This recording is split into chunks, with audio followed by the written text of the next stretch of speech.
शुरू करें। हेलो बच्चों, कैसे हो आप सभी लोग। आज के इस वीडियो में हम क्लास 10th बायोलॉजी का चैप्टर नंबर 1 जिसका नाम है जीव प्रक्रम लाइफ प्रोसेस, उसको हम देखने वाले हैं। ये जो है हमारा लेक्चर नंबर 1 होने वाला है। और ये किन किन बच्चों के लिए है? ये उन सभी बच्चों के लिए है जो क्लास 10th में है, अपना बोर्ड का एग्जाम देने वाले हैं। अब वो चाहे कोई सा भी बोर्ड हो बच्चों, सीबीएसई बोर्ड हो, यूपी बोर्ड हो, बिहार बोर्ड हो, राजस्थान बोर्ड हो, कोई सा भी बोर्ड हो, उन सारे बोर्ड जहां पे ये चैप्टर है और हिंदी मीडियम में, उन सारे बच्चों के लिए। चलिए वीडियो स्टार्ट करने से पहले मैं आपको बता देता हूँ, ये क्लास 10th के लिए मैंने आपको बताया दिया। सेशन जो है आपका होने वाला कौन सा बच्चों, सेशन आपका 2025 से 2026 वाला सेशन होने वाला है। और ये फ्री सीरीज है, किसी द्वारा सर रविवार के द्वारा फ्री सीरीज चलाई जा रही है, आप जाकर देख सकते हो, आपको बहुत आनंद मिलेगा। और अगर इसकी आपको नोट्स चाहिए तो आप नोट्स के लिए क्या कर सकते हो, सर नोट्स के लिए मैं आपको आगे बताता हूँ क्या करना क्या है। इससे पहले बच्चों देखो, आपको करना कुछ नहीं है, एग्जाम साथी यूट्यूब चैनल पे जाना है, ठीक है। अगर आपको एग्जाम साथी नहीं मिलता तो आप गूगल पे सर्च करना या फिर यूट्यूब पे सर्च करो एग्जाम साथी बाय रवि बाबू, आपको ये चैनल मिल जाएगा, ठीक है। इस चैनल को तो पहले तो सब्सक्राइब कर लो, ठीक है। 6 लोग इस चैनल से जुड़ चुके हैं, ठीक है। नया चैनल इसलिए बहुत कम लोग हैं अभी भी। फिर इसके बाद क्या है, इस होम सेक्शन पे आपको एक प्लेलिस्ट की लिंक मिल जाएगी, ठीक है। आप या तो यहाँ पे चले जाओ या फिर यहाँ पे क्लिक करो। अब जैसे इस पे क्लिक करोगे तो आपके सामने सर ये आपकी प्लेलिस्ट ओपन होगी। यहाँ पे आपको 3 प्लेलिस्ट दिखेगी। एक तो class 10th science by Ravi Babu, अगर आप साइंस पढ़ना चाहते हो तो इस प्लेलिस्ट पे क्लिक करो। अगर आप एवरी एग्जाम कॉन्सेप्ट सीरीज, ये ऐसे कॉन्सेप्ट जो हर एग्जाम में आते हैं, आप अगर इस पे देखना चाहिए इसको क्लिक करो, ठीक है। अगर आप मैथ्स पढ़ना चाहते हो तो मैथ्स के लिए आपको देखो class 10th maths by Ravi Babu, इस प्लेलिस्ट पे क्लिक करो। अभी तो हम साइंस पढ़ना चाहते हैं सबसे, साइंस के लिए किस पे क्लिक करना, साइंस के लिए जो आपको पहला दिख रहा है ना, उस पर क्लिक करो। कौन सा सर, इस पर आपको क्लिक करना। जैसे आप इस पे क्लिक करो तो आपके सामने ये प्लेलिस्ट खुल जाएगी। देखो इसके सामने मैं आपको ये दिखूंगा। और मैंने आपको इसमें रसायन विज्ञान स्टार्ट करने से पहले आपको क्या बेसिक पढ़ना था वो मैंने आपको बताया था, ठीक है। और यहाँ पे आपको जैसे जैसे आप नीचे करोगे तो रसायन विज्ञान स्टार्ट करने से पहले मैंने आपको 1 घंटे का वीडियो दिया था, वो आप देख लेना। फिर उसके बाद बच्चों देखो मैंने आपको दिया था रासायनिक अभिक्रिया समीकरण के 3 लेक्चर्स दिया था, ठीक है। 3 लेक्चर से हमारा चैप्टर ओवरऑल 50% 50 नहीं 80% हमारा कंप्लीट हो गया था, ठीक है। 20% बचा, उसे हम कंप्लीट करेंगे विद यूजिंग पीवाईक्यू सीरीज, ठीक है। तो उसके साथ वो थोड़ा वेट करना है। इसके बाद सर क्या करना है सर, इसके बाद देखो आपको मैं आपको दिखाता हूं। मैंने आपको ये लेक्चर दिया था, देन उसके बाद मैंने आपको सिलेबस डिस्कस करा था। मैंने इसमें आपको Bihar board, CBSE board, UP board, इनके सिलेबस डिस्कस किया था। और मैंने आपको बताया था कि भाई साहब कौन कौन से चैप्टर जो बिहार बोर्ड में नहीं है, कौन कौन से चैप्टर जो सीबीएसई बोर्ड में नहीं है, और कौन कौन से चैप्टर जो यूपी बोर्ड में नहीं है, उसको मैंने इस पर डिस्कस किया था। अगर आपने नहीं देखा तो प्लीज एक बार आप जाकर देख लेना, आपको पता चलेगा सिलेबस क्या है। फिर उसके बाद मैंने आपको ये लेक्चर नंबर 2 दिया था, रासायनिक अभिक्रिया समीकरण लेक्चर नंबर 3 दिया था।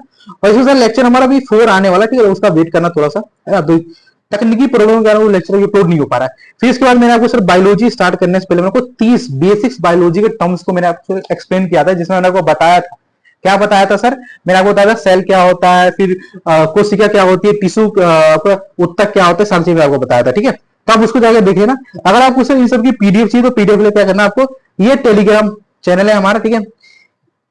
इसी लिंक से आपको ज्वाइन करना। अगर आपको कोई फालतू लिंक मिलता है तो प्लीज उसे ज्वाइन मत करना, ठीक है।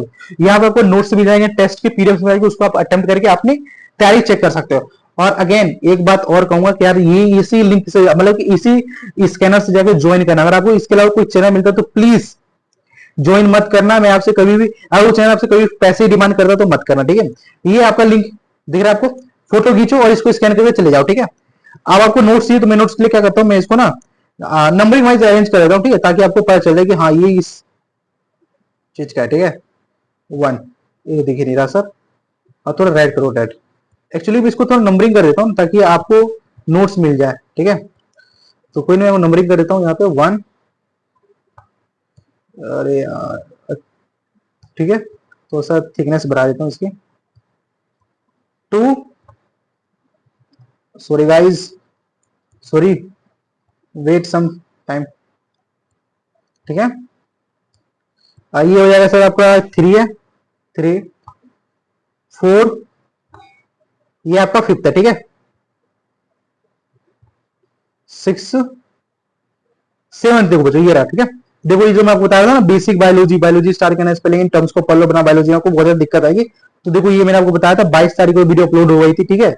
और आज आई थिंक 3 या 4 जून होगा, ठीक है। और देखो मैंने इसमें आपको कोशिका क्या होती है, फिर यूजिंग आपको डायग्राम मैंने आपको दिखाया था, फिर केंद्रक क्या होता है, फिर उसका मैंने आपको डायग्राम दिखाया था, इस सारी चीज आपको दिखाया था।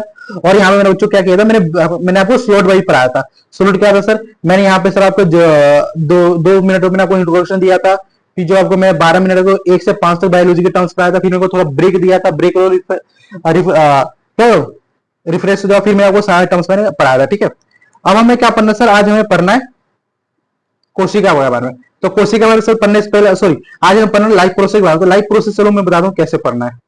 तो देखो इस चैप्टर में हम कैसे पढ़ने वाले, पहले तो हम क्या करेंगे सर बच्चों, हम ये पढ़ेंगे कि भाई साहब बच्चों के मन में सवाल, हमें जीव विज्ञान क्यों पढ़ना, भाई इसकी नीड क्यों है। इसके बाद बच्चों हम पढ़ेंगे कि हमारा चैप्टर जो है ना, बच्चों का सवाल क्या था, ये जीवन की प्रतिक्रिया लाइफ प्रोसेस है क्या, क्यों पढ़े इसे। फिर उसके बाद सर हम ये चीजें पढ़ेंगे, फिर हम उसके बाद थोड़ा सा फ्लो चार्ट से जो भी हमें उसको समराइज करेंगे, देन उसके बाद थोड़ा सा क्वेश्चन कर लेंगे। फिर क्वेश्चन नहीं करेंगे तो हमें कुछ समझ में नहीं आएगा, क्वेश्चन में हर टाइप के वो कर लेंगे। फिर मैं आपको थोड़ा सा होमवर्क दूंगा, देन उसके बाद हम इस लेक्चर को एंड करेंगे और एनसीईआरटी के कुछ क्वेश्चन मैं आपको बताऊंगा कौन कौन से करने। ठीक है, फिर मैं आपको लेक्चर को एंड कर दूंगा। ठीक है, तो ज्यादा बड़ी वीडियो नहीं होने वाली है, ज्यादा आधे घंटे की वीडियो होगी। ठीक है, इंट्रोडक्शन वीडियो है। चलो बताते हैं क्या करना है। पहला जो मेरा सवाल आएगा कि भाई हमें जीव विज्ञान पढ़ना क्यों है, ये तो बताओ। तो देखो यहाँ पे लिख रखा है जीव विज्ञान में पढ़ना क्यों है, जीव विज्ञान हमें क्यों पढ़ना है, बताओ कोई। देखो जीव विज्ञान हमें क्यों पढ़ना है, हम जीव विज्ञान को इसलिए पढ़ते हैं क्योंकि हमें जीव विज्ञान से हम क्यों पढ़ते हैं, जो बायोलॉजी उसे हम क्यों पढ़ते हैं, क्योंकि यह हमें जीवन या लाइफ को समझने में मदद करता है। हम अपने जीवन में हम अपने जीवन के अंग, हमारा जो जीवन है, हमारा जो शरीर है, ठीक है, हम हमारे जो शरीर है उसके सब अंग कैसे काम करते हैं, जो पेड़ पौधे कैसे खाना बनाते हैं, हमें तो पता है हमें कैसे खाना बनाते हैं, हमारे अंदर पाचन तंत्र हो गया, शोषण तंत्र हो गया, रक्त संचारण हो गया, ये कैसे कार्य करता है भाई। हम खाना खाते हैं, वो कैसे कैसे पचता है, हमें तो सिर्फ पता है सर खाना खा लो पच जाएगा और सुबह पेट साफ हो जाएगा। बेटी होता कैसे, हम सांस लेते हैं, हमें बताया सर हम ऑक्सीजन लेते हैं, कार्बन डाइऑक्साइड छोड़ते हैं, बट ये कैसे होता है ये तो बताओ कोई। ये सब क्या होता है, जीव विज्ञान में आता है। ठीक है, हम खुद अगर हमें खुद को और अपने आसपास के जीव को समझना है तो जीव विज्ञान में बहुत इंपॉर्टेंट होता है। ठीक है, बायोलॉजी आपको बहुत इंपॉर्टेंट होता है। एग्जाम्पल ऐसे लिख रखा है कि मान लो हमें बुखार होता है, तब हमारा शरीर कैसे प्रतिक्रिया करता है, पेड़ पौधे बिना चले कैसे जिंदा रह लेते हैं, इन सवालों को सभी जवाब जो होता है ना, वो कौन देता है बच्चों, जीव विज्ञान देता है। ठीक है, तो आओ जीव विज्ञान को पढ़ते हैं। तो जीव विज्ञान को पढ़ने का सबसे पहला चैप्टर है बच्चों हमारा लाइफ प्रोसेस, इसको हम हिंदी में जीव प्रक्रम कहते हैं या फिर प्रोसेस को प्रतिक्रिया भी कहते हैं। ठीक है, तो जीव जीवन प्रतिक्रिया याद कर लो या फिर लाइफ प्रोसेस याद कर लो। ठीक है, तो फिर पहले आप ये थोड़ा पढ़ो क्या कह रखा है। ठीक है, पढ़ लिया। अब इसमें क्या क्या लिखा है, हमारे शरीर और हर जीव के शरीर में, हमारे शरीर हो गए बच्चों, ठीक है, हमारे शरीर और हर जीव के शरीर में कुछ जरूरी काम लगातार चलते रहता है। वो कौन से काम लगातार चलते रहते हैं, खाना खाना हो गया, सांस का लेना हो गया, मल निकालना हो गया, फिर बात करें ऊर्जा बनाना हो गया आदि।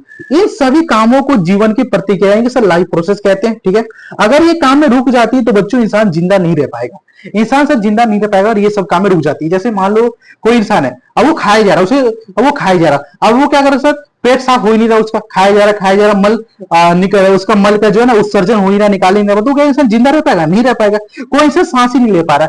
हमने सुना होगा कोई अब मैक्सिमम सांस कितनी देर तक रोक सकते हो, सर मैं मैक्सिमम सांस 1 मिनट तक रोक सकता हूँ। ठीक है, अब कोई सांस ले नहीं रहा तो यार वो तो इंसान टाइम बोल जाएगा ना। ठीक है, तो ये चीजें है। फिर आपका आता है सर बच्चों क्या, ये है क्या बच्चों, हाँ देखो हमारे जीवन में उसमें हमारी जो प्रोसेस होता है टोटल 4 तरीके की प्रोसेस होती है। ठीक है, अब वो कौन कौन सी प्रोसेस होती है मैं आपको बताता हूँ। पहला बच्चों होता है पोषण, हम इंसान खाना खाते हैं तो हम न्यूट्रिशन मिलता है उससे। ठीक है, सांस लेना, ठीक है, परिवहन, ट्रांसपोर्टेशन, उत्सर्जन।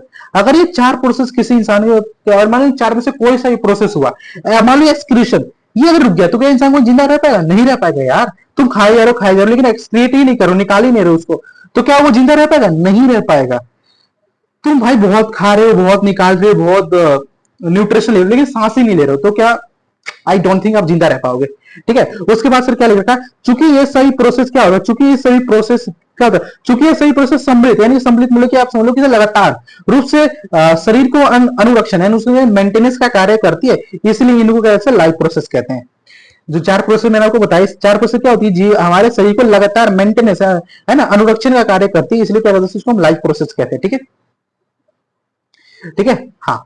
अब बात करते हैं बच्चों क्या लिख रखा है, यहाँ पे देखो, यहां पर लिख रखा है कि सभी जीवों को जीवित रहने के लिए विभिन्न कार्य, सभी जितने भी जीव हो गए अभी इस दुनिया में, जितने भी आप जीव देखते हैं उन सभी को जीवित रहने के लिए हो गया, या फिर आप बहुत तरह के कार्य करने के लिए हो गया, आपको देखते हो सिर्फ उनको ऊर्जा की आवश्यकता होती है।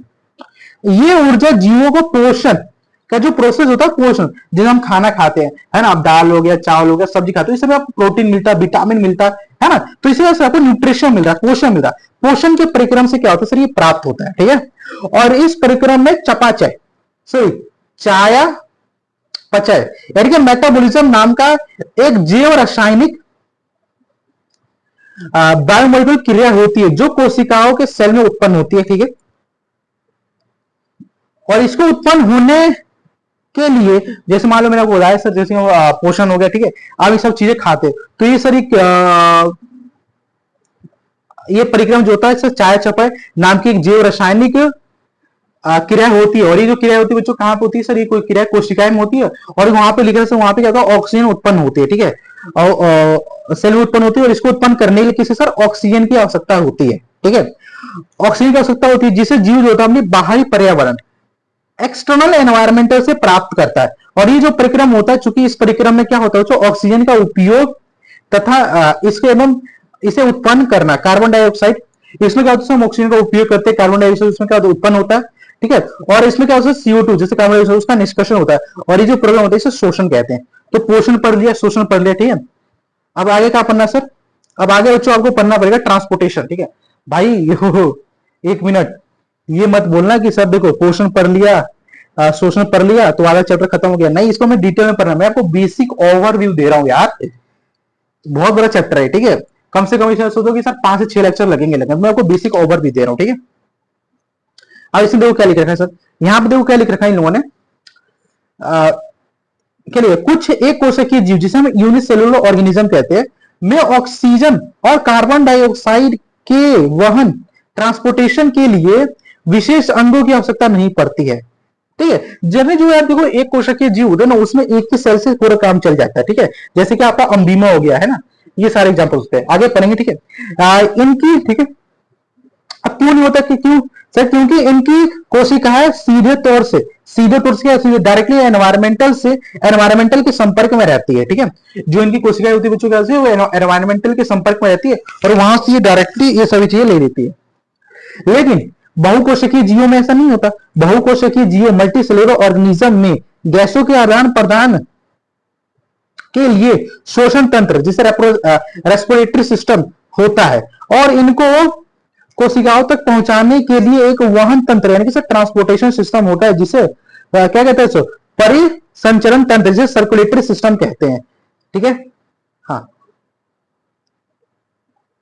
जब रासायनिक अभिक्रिया केमिकल रिएक्शन में कार्बन स्रोत तथा ऑक्सीजन का उपयोग ऊर्जा प्राप्ति के लिए होता है, तब ऐसे उत्पाद बनता है, ठीक है, ओके। फिर बच्चों बात करते हैं उसके बाद क्या लिखा है, जो शरीर की कोशिकाओं के लिए न केवल उपयोगी होते हैं बल्कि हानिकारक भी होते हैं, ठीक है। इन अपशिष्ट वेस्टों को, शरीर को बाहर से निकालना क्या होता है, इसको एक्सक्रीशन कहते हैं। जो आपके शरीर में जैसे कि जो आपके हानिकारक पदार्थ होते हैं, इनको कहते हैं एक्सक्रीशन द्वारा शरीर से हम बाहर निकाल देते हैं, ठीक है।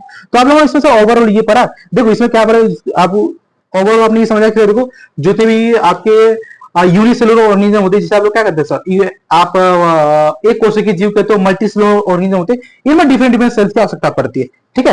बाकी आप इसमें अगर अच्छे से पढ़ लो, रीड कर लो, ठीक है। फिर इसके बाद बच्चों बात करते हैं, इसके बाद हमारी चीज आती है कि जीव रासायनिक परिक्रम जिसे हम बायोकेमिकल प्रोसेस कहते हैं, होता क्या है ये तो बताओ। देखते क्या लिख रखा है, देखो यार, इन सभी प्रतिक्रिया जो हमने 4 प्रोसेस पढ़ा ना, पोषण पढ़ लिया, ठीक है, शोषण, वहन और उत्सर्जन, इन सभी प्रोसेस में जीव ऑर्गेनिज्म जो होता है बाहर से अर्थात बाह्य ऊर्जा स्रोत से, एक्सटर्नल एनर्जी से ऊर्जा क्या करता है बच्चों, प्राप्त करता है, ठीक है। और शरीर के अंदर ऊर्जा स्रोत से प्राप्त जटिल कॉम्प्लेक्स पदार्थों को विखंडन या ब्रेक डाउन या फिर निर्माण होता है, जिसे शरीर के अनुरक्षण और मेंटेनेंस तथा वृद्धि ग्रोथ के लिए आवश्यक अणु मोलिक्यूल का निर्माण होता है, ठीक है। हाँ, इसके लिए शरीर की क्रिया है जो इसके लिए शरीर में रासायनिक क्रिया है जिसे हम किसी क्या कहते हैं बच्चों, केमिकल रिएक्शन की एक श्रृंखला सीरीज उत्पन्न होती है, जिसे हम क्या कहते हैं सर, इसे हम कहते हैं जीव रासायनिक परिक्रम, जिसे आप लोग बायोकेमिकल प्रोसेस कहते हो। ठीक है, तो देखो ओवरऑल बायोकेमिकल प्रोसेस क्या होता है ये पता, ठीक है। अब हम थोड़ा कुछ क्वेश्चन डिस्कस करते हैं और ताकि और इस लेक्चर को ओवर करते हैं। ठीक है, बेसिक का इंट्रोडक्शन का लेक्चर था, है ना, और ये 15 से 20 मिनट में ओवर हो जाएगा। ठीक है, एक फ्लो चार्ट से पढ़ लो क्या कहता है। देखो फ्लो चार्ट से क्या कहता है, ठीक है। पोषण की प्रतिक्रिया, पोषण कैसे होता है, आप बाहरी स्रोत से क्या करते हैं, ऊर्जा, जो कि जटिल पदार्थ होते हैं ना, जटिल पदार्थ से आपका कुछ भी हो गया, ठीक है, आप उसे ग्रहण करते हैं। ऊर्जा स्रोत से क्या करता है, ऊर्जा स्रोत से क्या करता है, इन जटिल पदार्थों को, छोटे छोटे पदार्थों में विखंडन तोड़ देता है। और जीव रासायनिक परिक्रम से क्या करता है सर, इन्हें उपयोगी अणु में परिवर्तन किया जाता है, ऊर्जा का उपभोग किया जाता है। ठीक है, और पुनः रासायनिक जीव परिक्रम का होना। ठीक है, और इसमें क्या होता है, इसमें नए तरीके जो आपके प्रोटीन हो गया, प्रकाश संश्लेषण हो गया, इन सारे बनते हैं, और ये शरीर की वृद्धि, शरीर की ग्रोथ और मेंटेनेंस में क्या होता है सर, कार्य करता है। ठीक है, अब इसको सर रफ कर दूं, हाँ कर दो।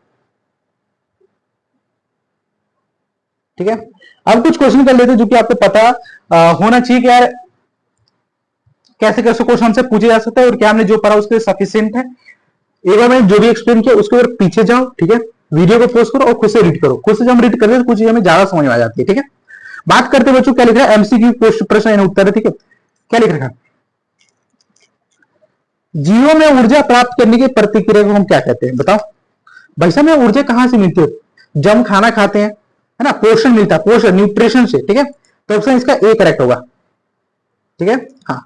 सेकंड क्वेश्चन को क्या लिखा है, किस परिक्रम में कार्बन ऐसे कौन सा प्रोसेस है जिसमें क्या करते हैं, ऑक्सीजन का उपयोग करते हैं और कार्बन डाइऑक्साइड निकलते हैं। तो मैंने आपको बताया था, हम सांस लेते हैं तो ऑक्सीजन सांस लेते हैं तो ऑक्सीजन लेते हैं, सांस लो तो ऑक्सीजन होता है, और सांस छोड़ते हैं जिससे कार्बन डाइऑक्साइड निकलती है। तो सर ये कौन सा, शोषण, शोषण को हम सांस लेने का प्रोसेस भी कहते हैं। ठीक है, हाँ। तो क्या ऐसे क्वेश्चन आते हैं पेपर में। ठीक है, ये क्या कह रहा है, ये कह रहा है सर, बहुकोशिकीय जीवों में गैसों के आदान प्रदान करने के लिए कौन सा तंत्र होता है।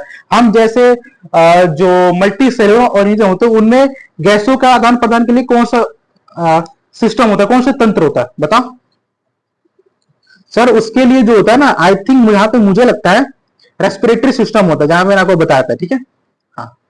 फिर बात करते हैं सर, देखो शरीर के अनुरक्षण और वृद्धि के लिए, शरीर के अनुरक्षण और वृद्धि के लिए आवश्यक अणुओं के निर्माण के प्रक्रम किस प्रक्रम के द्वारा होता है। तो मैंने आपको बताया था, ठीक है, जीव रासायनिक प्रक्रम, ठीक है, बायोकेमिकल सीरीज के द्वारा। ठीक है, ठीक है। अब ये कुछ फिल इन द ब्लैंक से क्वेश्चन देखते हैं जो कि आपको पता होना चाहिए कैसे आता है। ठीक है, अभी यहाँ पर क्या लिख रखा है, जीवों में ऊर्जा प्राप्ति के लिए डैश नामक जीव रासायनिक क्या डैश जीव नामक रासायनिक प्रतिक्रिया, तो कौन सी प्रक्रिया होती है, मैंने बताया था ना, सही चाया चक्कुस है ना, हाँ चाया, सही चाया पचा, मेटाबॉलिज्म। ठीक है, ये होता है। इस क्वेश्चन करोगे क्या लिखा, शोषण की प्रतिक्रिया में ऑक्सीजन, सर यहाँ पे लिखा ऑक्सीजन का उपयोग होता तथा कार्बन डाइऑक्साइड का निष्कर्षण होता है। ठीक है, हाँ वही लिख रखा है इन्होंने। बहुकोशिकीय जीवों में गैसों का आदान प्रदान करने के लिए रेस्पिरेटरी सिस्टम होता है। ठीक है, श्वसन तंत्र। ओके यार, यहाँ पे इन्होंने आंसर लिख रहा है, इसका तो बता दोगे एक्सक्रीशन होता है। ठीक है, ठीक है। अब देखो, हाँ ये इसका थोड़ा बताओ, इसका थोड़ा डिस्क्राइब करो क्या होता है। मैंने आपको बताया था शोषण, शोषण एक ऐसी प्रतिक्रिया होती है जिसमें हम ऑक्सीजन लेते हैं, कार्बन डाइऑक्साइड छोड़ते हैं, तो वही इसका आंसर है। ठीक है, तो इसका आंसर आप यहां से देख सकते हो। ठीक है, ऐसे इसका आंसर है।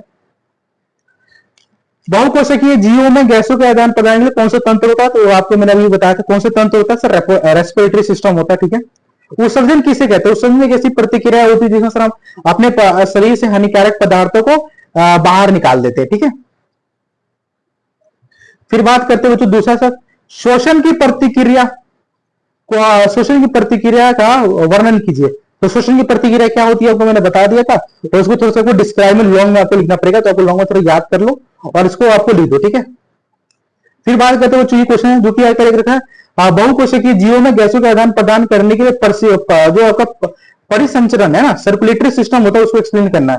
तो आप उसको एक्सप्लेन कर सकते हो यहां से पढ़कर। ठीक है, अभी कुछ आपके जो होमवर्क के क्वेश्चन है, ठीक है, होमवर्क क्वेश्चन आप एक बार करना है। ठीक है, 2 क्वेश्चन मैंने दिया। ठीक है, जीव रासायनिक परिक्रम क्या होगा, इसका आपको महत्व आपको बताना। ठीक है, एंड दूसरा सर आपको यहाँ पे लिख रहा है तो उत्सर्जन की प्रतिक्रिया क्यों आवश्यक है आपको ये बताना है।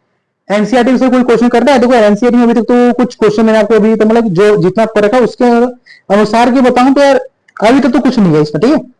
आपको एनसीईआरटी में कुछ नहीं करना, आपको सिर्फ रिलैक्स करना, ठीक है, रेस्ट करना, ठीक है, रेस्ट। एनसीईआरटी में कुछ नहीं करना, ठीक है, रेस्ट करना, इसको आज मत करो, कल से करना, ठीक है। मैं इस लेक्चर को यहीं पे ओवर करता हूँ, और वीडियो अच्छी लगी हो, क्लास समझ में आया हो तो वीडियो को लाइक कर दो, चैनल को सब्सक्राइब कर दो, और ऐसी वीडियोस देखने के लिए आप आगे वाले जो वीडियोस हैं इनके जो आगे वाले चैप्टर्स है उसको जाकर देख सकते हो, ठीक है, ठीक है। और मैंने बताया तो दोबारा से अगर पीडीएफ डाउनलोड करने के लिए वो करना कुछ है, पीडीएफ डाउनलोड करने के लिए आपको सिंपल सा इस टेलीग्राम को जाकर ज्वाइन कर लो, इस टेलीग्राम पे आपको मिल जाएगा इसका पीडीएफ का लिंक बना, आपको जी ड्राइव का लिंक मैं वीडियो डिस्क्रिप्शन में डाल दूंगा, आप वहां से कर सकते हो, ठीक है। तो मैं मिलता हूँ किसी नेक्स्ट वीडियो के साथ, तब तक के लिए जय हिंद, जय भारत।